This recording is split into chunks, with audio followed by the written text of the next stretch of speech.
Hello and welcome everyone to the launch of a very special report called the FinTech Exits Report.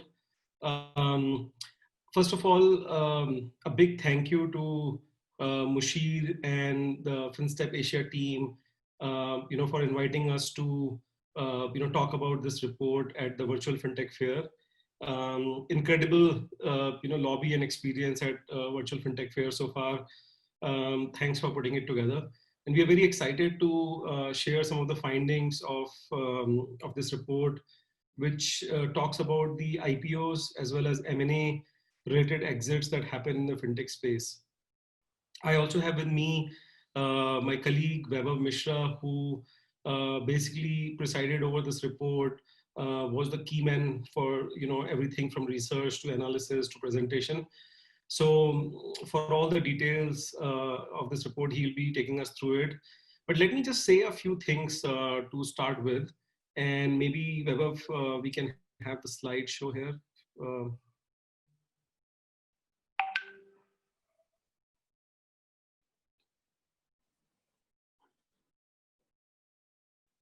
Can you see the screen, Amit? I am not able to see the screen, so. Okay, yeah. Can you go to the first slide, please?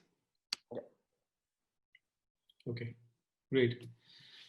So what we are going to cover in this report is based on data from the Medici platform, where both me and Vaibhav work.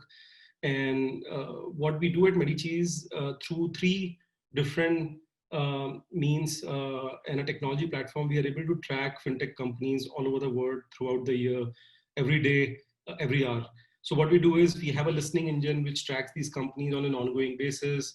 We also look at the data that the startups update on our platform on an ongoing basis.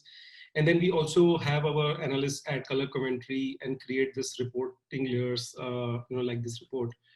So what we have been seeing is that there have been a lot of action from fintech exits perspective, especially IPOs as well as acquisitions. So we have today been able to bring you data from broadly like January 2019 to July, mid-July 2020. So we have been able to cover even sort of very recent data as well. So I hope you enjoy the analysis. So I am going to take you through some high-level insights. I'll cover a couple of points on what has happened in terms of fintech IPOs over the last 1.5 years or so. And then I'll also talk a little bit about the acquisitions that have happened in this space over the last 1.5 years. And then I'll give it to Vaibhav. You can actually access the full report on our website, and we will share the details at the end of this. You can go to gomedici.com in the report section, and you can see this report already being there, which has much more details. But we are going to present some of the key insights now. So if we can go to the next slide. So before I start talking about this, let me just say a few things, right? So one is that exits are very important in the startup world, right? So not that everybody is kind of building companies just to sell them, but I think it's a very, very important outcome for any company, whether they do an IPO or they join a large firm so that they can have access to a very large pool of resources and salespeople, so that they can take the formula, the idea that has worked at a smaller scale to a very large scale with the help of an acquisition. So fintech exits have been very, very interesting. This is one of the reasons why fintech space is considered very hot, because there are lots and lots of IPOs and exits in this space as compared to some of the other segments. What you see here is from January 2019 to July 15 to 2020, we are showing the IPOs that have happened in the fintech space from all over the world. There were more than 34 IPOs amounting to about $11.6 billion worth of IPOs. And as you can see, US has not only the most number of IPOs in fintech, but also a kind of, the largest amount of money raised through the IPOs, which is about $6.3 billion. And some of the companies are shown there. What we have done in this is, just for a simplistic representation, we have only taken companies which have done an IPO of greater than $100 million. So you do not see all the companies here. You only see ones which had a sizable IPO of sort of greater than $100 million. After US, in terms of just sheer numbers, the most number of IPOs actually happen in Australia, but the average size is kind of small. So I'll be talking about that a little bit. Europe, no, if we can go to the previous slide, I'm still there. Yeah. So if you see London and Luxembourg, the two, very few IPOs have happened, but they're very large in size. And I'll also share a little bit of sort of reasoning and sort of, what happens when an IPO happens, right? So all the investors, right, from angel stage to Series A, Series B, and various investors who have joined the company and have believed in the idea and the founders and have helped them grow, they definitely see a good outcome. The founders and the team also sees a good outcome.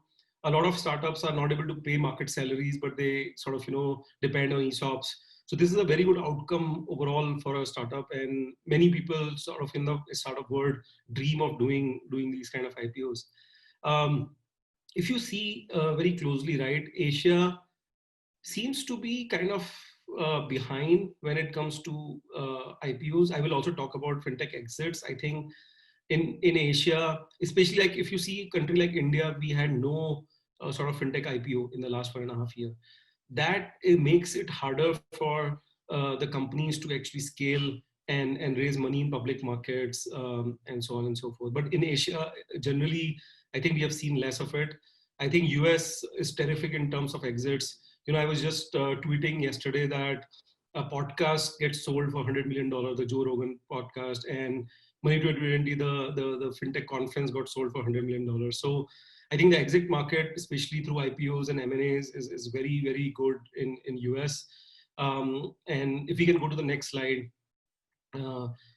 What I have shown here is the number of IPOs that have happened, and I have also shown the average size of the IPO, right? But if you go to the main report, you will have details around which companies and what is the size of the IPO they have done. So if you see three interesting facts here. One is that US had the most number of IPOs, about 18, followed by Australia, which had 8. But if you see the average size, the largest IPOs are actually happening in London and Luxembourg, or sort of Europe in general. Asia had some mid-size, small-sized IPOs.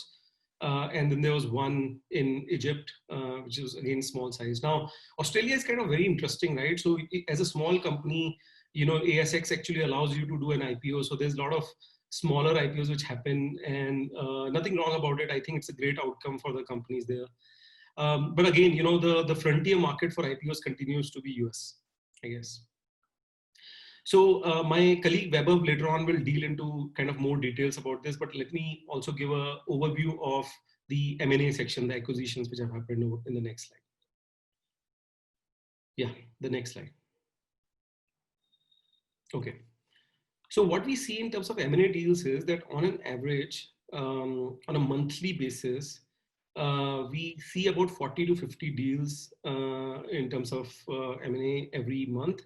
So that is what we have seen last year. 2019 was great in terms of 40 to 50, M&A deals happening every month. This year, right from January to July, things have not been as bad as you would assume with COVID-19 crisis and the repercussions of that. But if you see, we have not touched 50 deals this year. And in fact, March and April, just like the stock markets, just like the IPOs, just like everything else has been down, right? So, but if you see the acquisitions that have happened in January, February, or May bounce back, and then June and July, it's kind of pretty good, in terms of what's going on. One small caveat is that a lot of these deals actually take a lot of time, in terms of due diligence and closures. So some of the deal discussions might have happened much before these months. So if you were thinking that will COVID have any effect on this segment, I think June, July are a good reference, but we will also see what happens in August and September as we kind of update the data. So there were about 279 total deals in the last kind of 1.5 years, first January to 2019 to 31st July 2020. And let's go to the next slide to share a little bit more. Yeah, if we have just taken a sample of like the top 15 global fintech M&A deals, and as I said, these are really good outcomes for the founders, for the people who are running these companies. Basically, the themes that we see is just like in IPOs, even in acquisitions, payments continues to be like the largest segment. I mean, in 2012-13, when we started Medici, this space was actually mostly referred to as payments or payments technology. In fact, we started as Let's Talk Payments and then rebranded to Medici because all the talk of the town was really payments. And over the years, we are glad that there's a lot of more focus on the other segments. I think after payments, what we have seen is that it's kind of spread out. There's a lot of wealth tech companies. There are financial infrastructure API companies like Plaid and Finicity, which got great exits. And we have written a lot about why Visa and MasterCard acquired these companies in their open banking and banking as a service initiatives. There are also some deals in cryptocurrency, capital market, insurtech, like one-off deals which are happening. And I think my colleague Weber will actually now take you through the details of each one of them. And feel free to access the full report on our website, gomedici.com. But over to you, Weber. Thank you, Amit. Hello, everyone.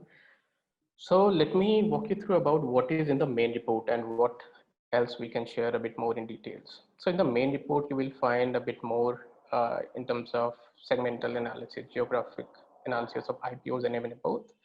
And then you'll find more interesting charts and infographics on IPO trends by size, segment, and date, a kind of linearity of when, what happened, and if there is a pattern.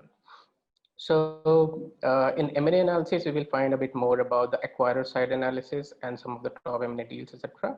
Let me provide a bit more details of what Amit has already mentioned. So talking about IPOs, so another interesting chart that I wanted to show is about the segments of IPO. If you look at this interesting bar chart, you will see crypto and cybersecurity, though they have just one deal, but they had a huge number of, in terms of value of the IPO. So if I remember correctly, Tradeweb went for 1.1 billion in capital raise in IPO on day one.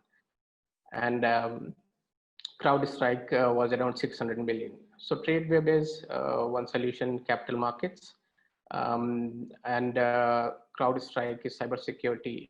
But as we look at this data of segment, it replicates again the same pattern of payments and wealth tech and around insurtech following that. Other two segments where the number of IPOs and the average value of IPO remains very good. So if you look at the entire 19 months or 16 months of data that we analyzed, the average IPO value across segments is around 342 million. And payments and wealth tech are two categories where number of IPOs, 13 and 6 respectively, have way above the average value of the IPO, which indicates that this segment is somewhere to start the business with, or if you are into this business, you can probably go for the IPO sort of exits as well. Let me share some details about these companies, what they have been doing a bit more.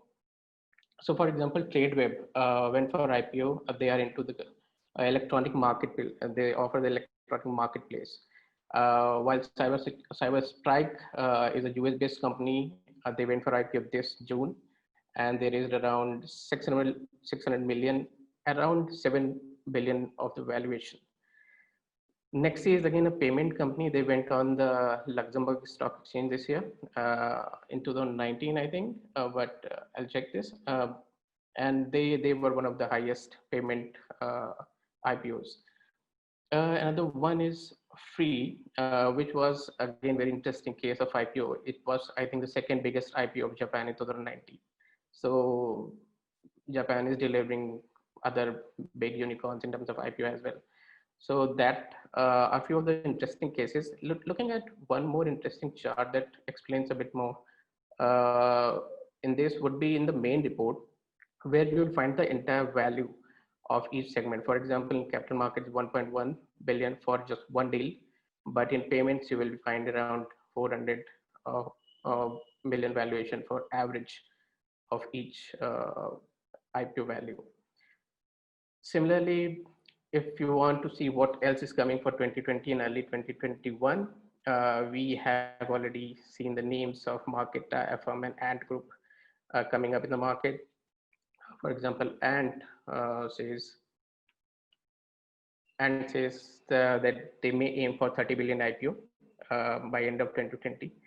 Though the valuation they target may differ because the reports keep coming every day that it could be between 200 to 250 billion for the valuation. It would be interesting to see how this goes, but definitely this will be like one of the pioneer and historic moment for IPOs in terms of size for sure. Affirm is another one that says somewhere around 10 billion, but reports can be between 5 to 10 billion valuation. Though they have not disclosed how much they will raise, but they indicating that they will go for IPO in US in 2020.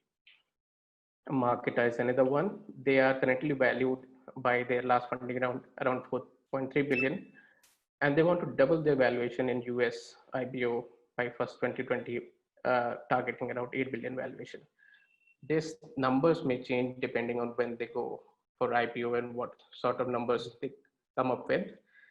Some other names we can mention is Klarna, Coinbase, Instagram, Robinhood, and Policybazaar also indicated for India. They may go for IPO in 2021. Basically, these are the companies who have announced that they may actually sort of do the IPOs. Obviously, it's not 100% confirmed.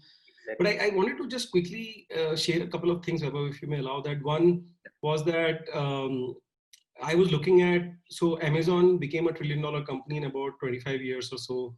We were having a discussion with some great fintech people, and the discussion was that which fintech company could actually get to $1 trillion in 25 years or less, like they could beat Amazon, right? Yeah. And in that, one of the primary candidates was Ant Group.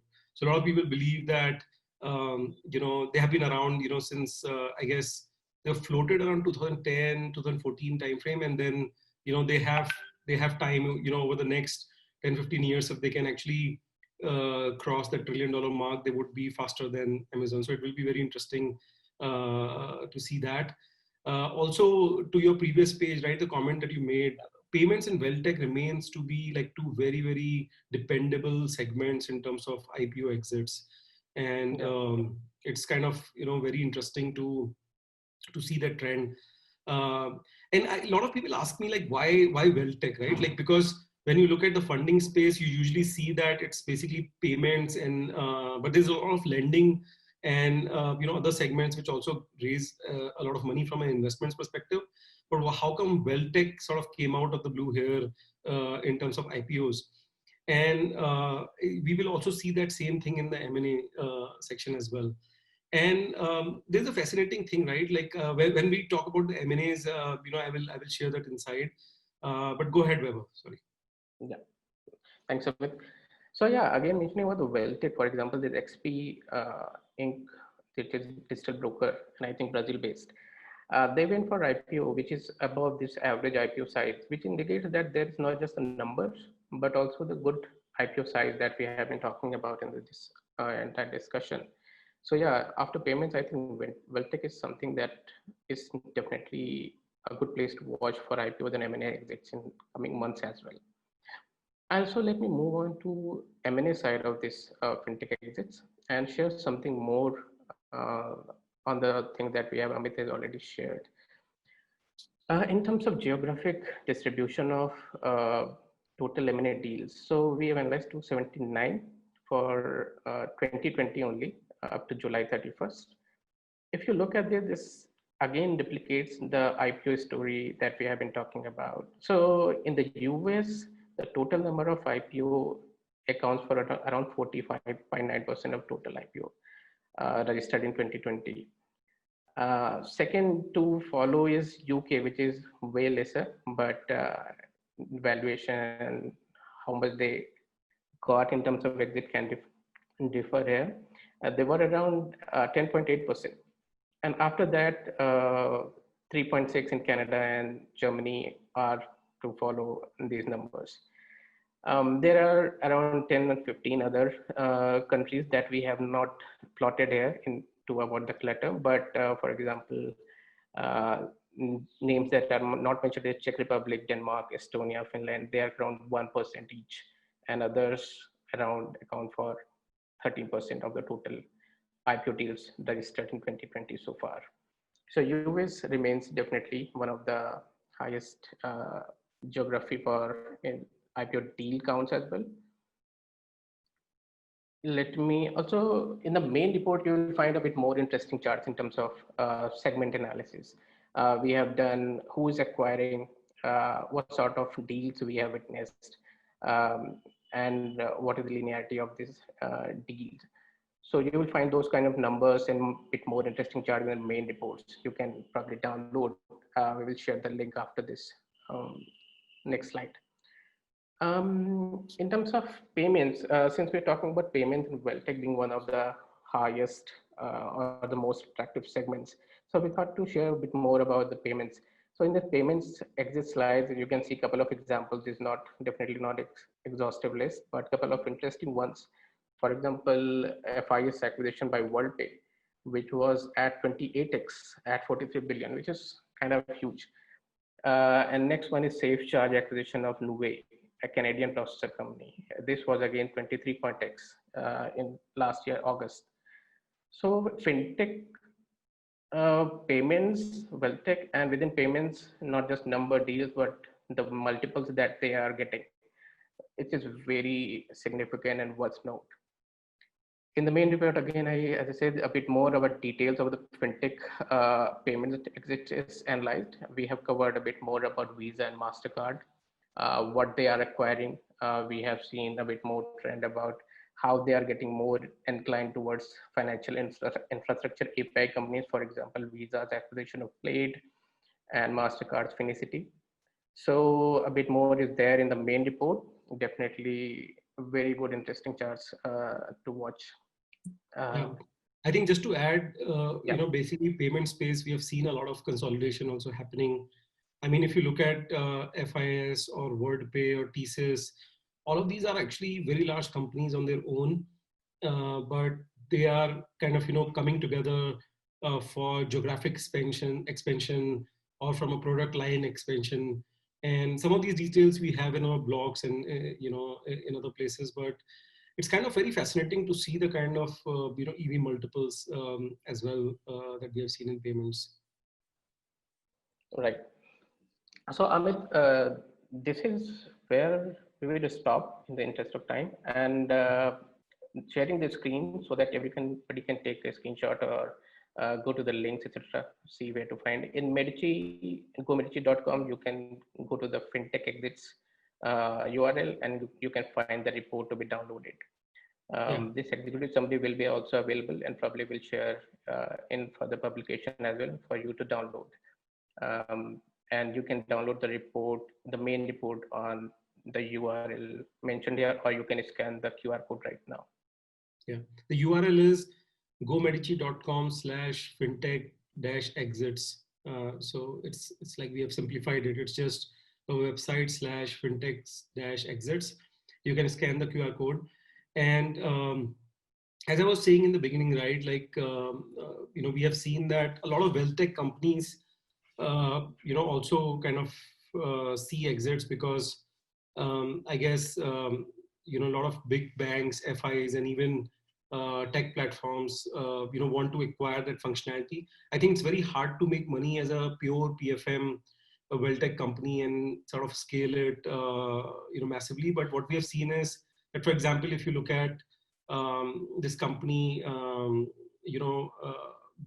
I think Bento Invest in Singapore, which was acquired by Grab. Today, Grab actually launched a micro invest product using that. So what we have seen is banks, FIs, and tech companies actually do acquisitions of WealthTech companies to offer those features, to offer those, as a product line expansion strategy. And with this, I think we would like to close this session. You have our email IDs, both mine and Vaibhav. Feel free to reach out to us with any questions. And do visit our website and kind of see the full report. We do intend to kind of build upon the FinTech Exits report, sort of every 6 months, and update this with whatever latest information is there. So with that, we would like to conclude. I think we have also reached towards the end of the time. So thank you, everyone. Thanks for joining, and thanks, Vaibhav, for sharing the insights with everyone. Thank you, Amit. And thanks to the organizers at Virtual FinTech Fair.